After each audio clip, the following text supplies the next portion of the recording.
Latius, Altius, Fortus. These words together, meaning swifter, higher, stronger, have been adopted as the Olympic motto.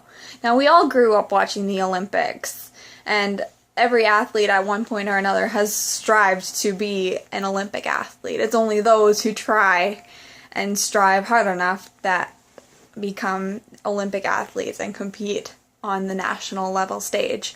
But the Olympics have become a great symbol of nationalism for America and for the world through the ancient games honoring Zeus, the revival of the games through the help of Baron Pierre de Coubertin, and the Olympic Games as we know them today. As far back as civilization can be traced in Greece, there were Olympic Games. Now, the first Olympic Games were recorded to have taken place in 776 BC in the Olympia lands. And as History.com records it, legend has it that Hercules, son of Zeus, and the mortal woman Alcmene founded the games, which by the end of the 6th century BC became the most famous of all Greek sporting events. The ancient Olympics were held every 4 years between August 6th and September 19th during the religious festival honoring Zeus. And nothing was more important to the Greeks than the Olympic Games. And nothing was permitted to interfere with the Olympic Games, not even wars. And there were many events that were taking place during the Olympic Games. Discus and sprinting were Greek favorites, and boxing contests were soon to be added later in 688 BC. And in 648 BC, horse racing and a sport called pancration, a combination between wrestling and boxing, was introduced into the Olympic Games. Now, women were barred from the early games, both as spectators and as competitors, as a symbol of racism. But the Emperor Theodosius put an end to the games in 398 AD. Now, fast forward, the world went 15 centuries without the Olympic Games, which were brought back by Baron Pierre de Coubertin. Now, Coubertin was born in 1868, and he was born into a family of military career officers, but he went to college to study education and how education and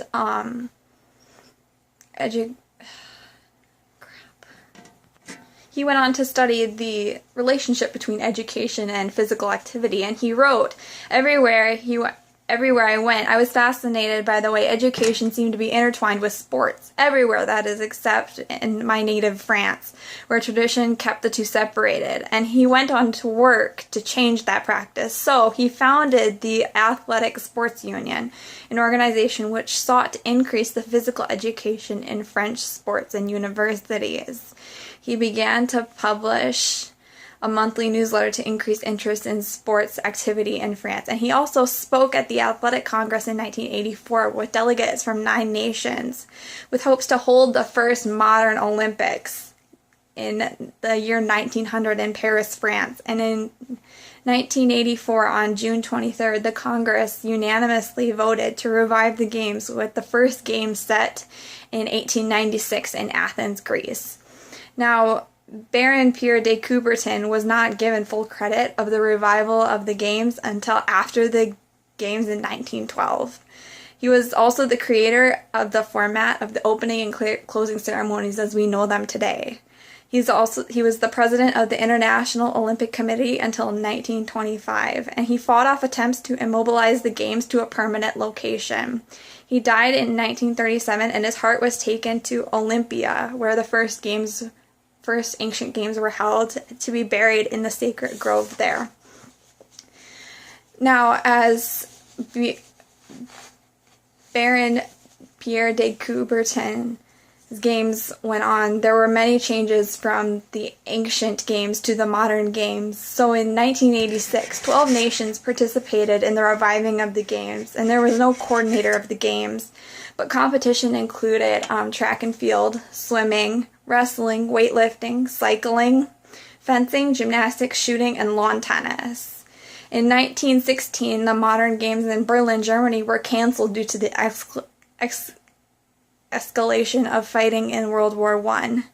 In 1920, in Belgium, the Olympic flag, as we know it today, with the 5 multicolored rings, was flown for the first time. in the France Games in 1924 was the first Winter Games. It featured the closing ceremony for the first time, and competition included figure skating, skiing, speed skating, and ice hockey. 1936, Hitler ordered all sports to be organized and conducted by the Nazi Party. There would be no participation in championship sports, even by the non-Aryans. And after 1935, Jews were forbidden even to use the public sports facilities. And in 1940 and 1944, both of those games in Sapporo and Japan were canceled due to the escalation of fighting in World War II. In 1952, the games in Norway, the Olympic flame did not come from Greece, but rather it began its rally in Norway, which was against the Olympic tradition. In 1956, the Italy Games were the first televised Olympic Games, and 1972 was one of the most historically known Olympics because it featured the September 5th terrorist attack that killed 2 athletes and held 9 others as hostages. So in conclusion, the Olympics as we know them today were not always as we know them today. And thanks to the help of Baron Pierre de Coubertin. Thanks for watching.